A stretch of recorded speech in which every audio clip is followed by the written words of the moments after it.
आप देख रहे हैं राष्ट्रीय न्यूज नेटवर्क। बाबा बागेश्वर बिहार में उन्होंने कहा है हिंदू राष्ट्र बनाने की बात कहा है, साथ ही साथ बिहार को हिंदू राज्य बनाने की बात कैसे नीचे करो। कौन सी बात उन्होंने पहली बार बोली है?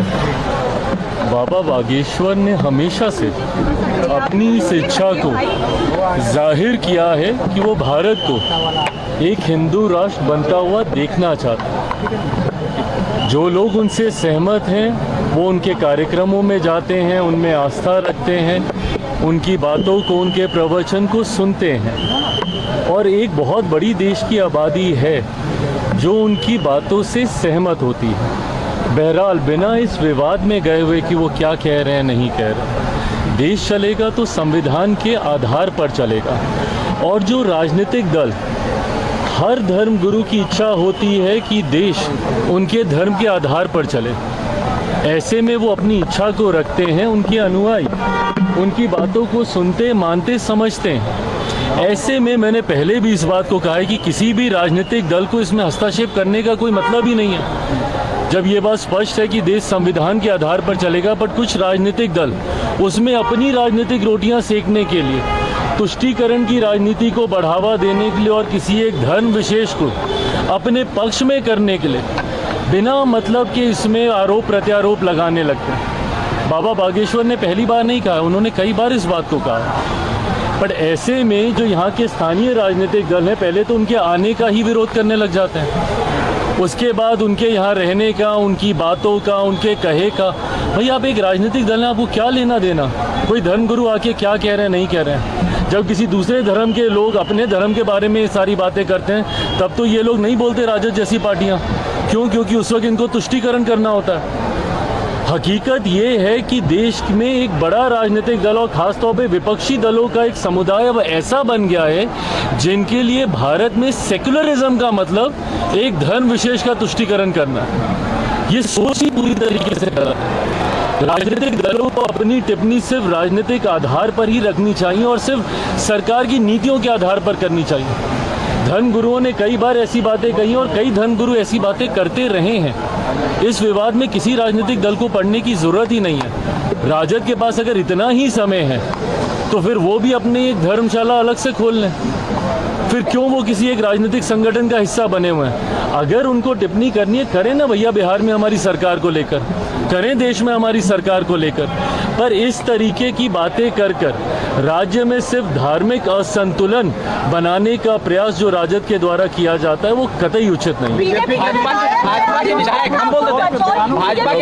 हम ही नहीं भाग रहे हैं, एक एक करके। भाजपा के विधायक, बीजेपी के विधायक हरिभूषण ठाकुर बचौल, उन्होंने मुस्लिम समाज को लेकर हिदायत दी है कि फ्राइडे को होली पड़ रही है तो वो घर में ही रहे और घर में रहकर ही अपनी नमाज अदा करें। लेकिन तेजस्वी यादव ने कहा किसी की बाप की बिहार नहीं।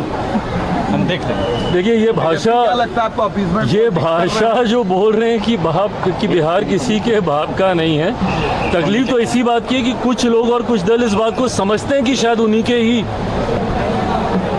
घर का ये बिहार है। ये गलत है ये सारी बातें। देखिए हर धर्म को और ख़ास तौर पर हिंदू त्यौहार का तो मतलब ही यही रहा है कि हर कोई मिलजुल कर इन त्योहारों को मनाता रहा है।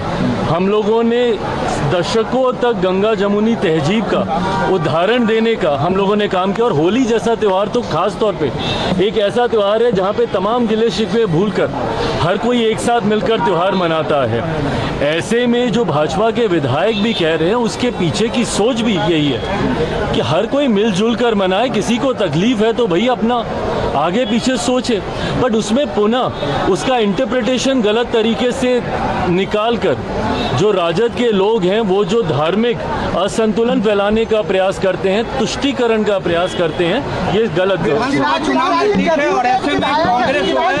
पद यात्रा निकालने वाली है, पलायन रोको पद यात्रा। अच्छा बताइए, पलायन रोको पद यात्रा, पलायन शुरू किसके समय में हुआ था? पलायन की जननी कौन सा राजनीतिक दल रहा है? 90 का वो दशक ही रहा है ना जिसको जंगल राज के तौर पे जाना जाता था। जब वो पलायन का जिक्र करते हैं, पलायन रोको की बात करते हैं, भाई हमारे मुख्यमंत्री ने तो कहा कि उनका सपना है और वो चाहते हैं कि बिहार से ना सिर्फ पलायन रुके बल्कि जो लोग पलायन कर कर गए हैं वो वापस अपने राज्य में आए। बिहार फर्स्ट, बिहारी फर्स्ट के माध्यम से मैं ये कहता हूँ कि एक दिन हम लोग को ऐसे विकसित बिहार का निर्माण करना है और करना ही होगा, और ये होगा ही जब ना सिर्फ बिहार से पलायन रुकेगा बल्कि जो लोग पलायन कर कर गए हैं वो अपने राज्य में वापस आएंगे। पर ये टिप्पणी कांग्रेस किसके प्रति कर रही है? राजद के प्रति ही कर रही है ना, जिनके समय में सबसे ज़्यादा पलायन हुआ था। आज मैं भी देश के कोने कोने में जाता हूँ, वहाँ पर जब बिहारी मिलते हैं वो मजबूर हुए हैं बिहार को छोड़कर दूसरे राज्यों में जाने के लिए। जब मैं विदेश की यात्रा पे भी जाता हूँ, वहाँ पे भी खास तौर पर बिहारी डायस्पोरा से इंटरेक्ट करता हूँ, उनसे मुलाकात करता हूँ, और उनका वो दुख मुझे उनकी बातों में दिखाई देता है कि किन परिस्थितियों में उनको अपना प्रदेश छोड़कर दूसरे देशों में जाना पड़ा और आज पीढ़ियाँ वहीं पे बस के रह गई हैं, अपने ही राज्य में प्रवासी कहलाते हैं। तो जब कांग्रेस ये बात कहती है तो सीधा निशाना कहीं ना कहीं ये राजद पर ही है। और इस बात को मैं कई बार कह चुका हूँ, पुनः दोहराता हूँ कि ये महागठबंधन का जो स्वरूप चुनाव से पहले अभी दिख रहा है, संभवतः ये स्वरूप चुनाव में हम लोगों को देखने को नहीं मिलेगा। जिस तरीके से महागठबंधन के विभिन्न घटक दलों के बीच में ही एक वर्चस्व की लड़ाई शुरू हो गई है, चुनाव आते आते तक आप देखिएगा कि इस वर्चस्व की लड़ाई का परिणाम होगा कि राजद, कांग्रेस, और एक बार पहले भी ये हो चुका है, पहले भी राजद कांग्रेस अलग होकर चुनाव लड़ चुकी है, वर्चस्व की लड़ाई में इस बार भी देखने को मिलेगा। और जिस तरीके से कांग्रेस के तेवर हैं और जिस तरीके से केंद्रीय नेतृत्व से लेके बिहार का जो उनका संगठन है, जिसको इस बात की समझ अब आ चुकी है कि उनके पास खोने के लिए ज़्यादा कुछ नहीं है। जितनी सीटें उन्होंने जीती है, संभवतः अकेले लड़के इससे ज़्यादा सीटें वो जीत सकते हैं। तो ऐसे में कांग्रेस और राजद एक साथ मिलकर चुनाव लड़ेंगे।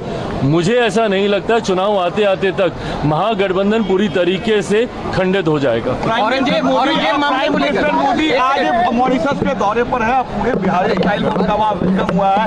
ऐसा बिहारी आप कैसे देखते हैं उनके इस पल को? खुशी होती है जब दूसरे देशों में बिहारी स्वरूप में हमारे देश के मेरे प्रधानमंत्री आदरणीय नरेंद्र मोदी जी का जब स्वागत होता है। मॉरिशस एक ऐसा देश है जहाँ पे बड़ी आबादी बिहारियों की है, और ऐसे में जब हम लोगों की परंपरा से उनका स्वागत वहाँ पे किया जाता है, प्रधानमंत्री जी वहाँ के एक राष्ट्रीय कार्यक्रम में बतौर मुख्य अतिथि के तौर पर वहाँ पर सम्मिलित होने गए हैं, और मैं मानता हूँ कि हम सब के लिए, देशवासियों के लिए और खास तौर पर बिहारियों के लिए ये गर्व का क्षण है। औरंगजेब मामले को लेकर क्या कहेंगे? कई विधायक डांस करते नजर आ रहे हैं। विधायक अरे प्रभु, ये होता रहता है। औरंगजेब को लेकर सवाल है कि औरंगजेब को जो भी समर्थन करेंगे उन्हें पाकिस्तान भेज दिया जाएगा। उत्तर प्रदेश में योगी सरकार के यहाँ भेजे। अबू आजमी वाले बयान के बाद बिहार में भी विधानसभा में एक तकलीफ इस बात की है कि जब आप हिंदू शासकों की तुलना और उनकी तुलना में